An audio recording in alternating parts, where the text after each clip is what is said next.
Sən mağzın xəmir çimindir. Sən özünsən ki, mağzı və şəkli verirsən. Təcrübələr ki, rutin zindagində vardır, ettelaatı ki, hər cür kəsb eləyirsən. Xah naxah filmdən, instadan, kitabdan, hər bir şeydən kəsb eləyirsən.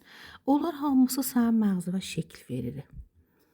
Bu şəkil vermələr bala olur adət, olur rəftar. Və buna görə də təğyiri adət çətindir. Çünki məğzdə şəkli tutubdur. Ta gələk bu şəkli əvəz eləyək zaman aparar.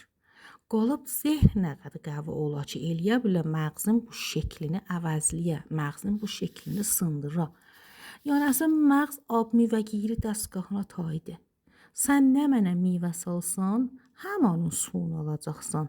Bələnci məğz əsən bilmir ki, pisdir, yaxşıdır. Bu işinə sən xoşhal olursan, bədhal olursan. Əsən bu işinə sən özünü öldürürsən, öldürmürsən, ölümə verirsən. Çox xursənd olursan, məğz ola bilmir. Təşxisi yoxdur, bilmir bu işi ki, ya bu adəti ki, tapıbdır. Qəşəng gözəldir, çirkindir.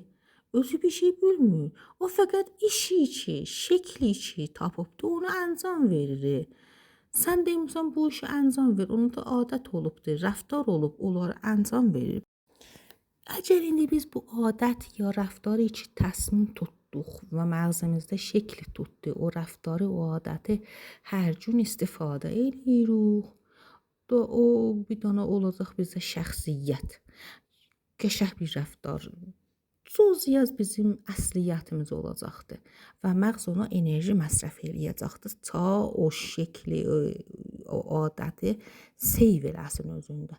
Vəli əgər istifadə eləməzsək, qalsa məğzimizin bir quşəsində ona enerji məsrəf eləməyəcəkdir. Onu bala sındıracaq o şəkli. Çünki istəmir bir şeyi qalsın ki,